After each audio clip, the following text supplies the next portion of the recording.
బాలు మేడపైన పైకి చూస్తూ ఉంటాడు. ఇంతలో మీనా వస్తుంది. ఏంటండి ఏం లెక్క పెడుతున్నారు అంటుంది. ఆకాశంలో నక్షత్రాలు లెక్క పెడుతున్నా అంటాడు బాలు. లేకపోతే ఏంటి మీనా, అసలు మనోజ్ గానికి డబ్బులు ఎక్కడి నుండి వచ్చాయో అని ఆలోచిస్తున్నా అంటాడు బాలు. నీకేంటండి వాళ్ళ మామ ఇచ్చాడు అంటే, లేదు లేదు అలా ఎలా ఇస్తాడు, అసలు ఆ మేకముఖం వాడు అసలు వాళ్ళ మామేనా, అసలు డబ్బులు ఎక్కడి నుండి వచ్చాయి అంటాడు మీనాతో. మనకెందుకండి, ఇప్పుడే ఏదో కొంచెం హ్యాపీగా ఉంటున్నాం, సర్దుకుపోతున్నాం, ఇంకా ఎందుకండి గొడవ అంటుంది మీనా.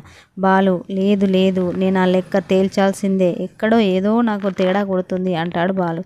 తేడా లేదు ఏం లేదండి, వదిలేసేయండి, వాళ్ళ మామ వాళ్ళకి ఇచ్చారు కదా, మనకేంటండి ప్రాబ్లం అంటుంది మీనా.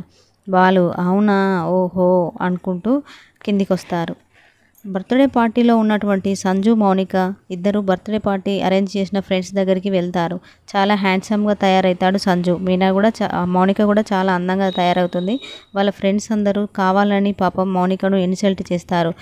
తాగమని డ్రింక్ ఇవ్వడానికి కూడా ట్రై చేస్తుంటారు. నేను తాగనండి, నేను అలా చేయను అంటుంటే కూడా ఎవ్వరు వినకుండా మౌనికతో మందు తాగిస్తారు. ఇంతలో ఒక అతను వచ్చి మౌనిక చేతి పట్టుకున్న అతని చెంప చెల్లుమనిపిస్తుంది మౌనిక. ఇంతలో సంజు వచ్చి మౌనిక మీద చేయి చేసుకొని నానా మాటలు అంటాడు. అదే బాధతో ఉంటుంది మౌనిక. ఇంతలో బాలు వాళ్ళ ఇంట్లో డైనింగ్ టేబుల్ పైన అందరూ అన్నానికి కూర్చుంటారు, భోజనం చేయడానికి కూర్చుంటారు.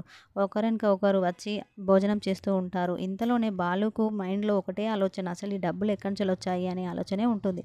అదోటి ఇదోటి మాటలు మనోజ్ని రోహిణిని ఏదో ఒకటి అంటుంటాడు బాలు, సెటైర్లు వేస్తూ ఉంటాడు. ఇంతలో ప్రభా వాళ్ళ హస్బెండ్, ఏంటిరా ఈ తినేటప్పుడు ఇలాంటి గొడవ ఎందుకు మీకు, ఆపండి, బంద్ చేయండి, మూసుకొని తినండి అంటాడు వాళ్ళ నాన్న. బాలు, అదే నాన్న తింటున్నాం, కానీ ఆ డబ్బులు ఎక్కడి నుంచి వచ్చాయి అని మళ్ళీ మళ్ళీ అదే మాట మాట్లాడుతుంటాడు బాలు. ఏంటండి మీరు ఆగండి అంటుంది మీనా. ఈ ఫ్యామిలీ డిస్కషన్ అంతా జరుగుకుంటూ ప్రభాతో సెటైర్లు వేసుకుంటూ డైనింగ్ టేబుల్ మీద అందరూ భోజనం చేస్తుంటారు.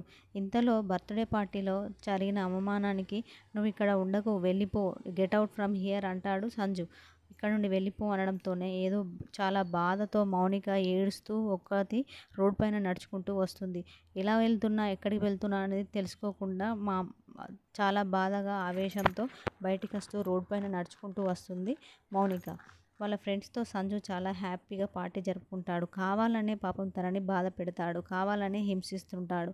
ఇంతలో లారీ ఢీకొట్టబోతుంది మౌనికను. ఇంతలో మీనా వచ్చి మౌనికను చేతి పట్టుకొని లాగి కాపాడుతుంది. లేదంటే చాలా పెద్ద ప్రమాదం జరుగుతుండే అండి. అప్పుడు అసలు విషయం బయట పెడుతుంది మౌనిక. వదిన, నేను అసలు చాలా నరకం అనుభవిస్తున్నా, సంజు నన్ను చాలా బాధ పెడుతున్నాడు, ఇలా మీకు ఎప్పుడు చెప్పలేదు, చెప్పొద్దు అనుకున్నాను, అయినా నా వల్ల కావడం లేదు ఈ టార్చర్ అంటుంది. ఇంతలో మీనా, అన్నయ్యకి చెప్తాముండు, అన్నయ్యతో చెప్తే అతని సంగతి చెప్తాడు అంటుంది.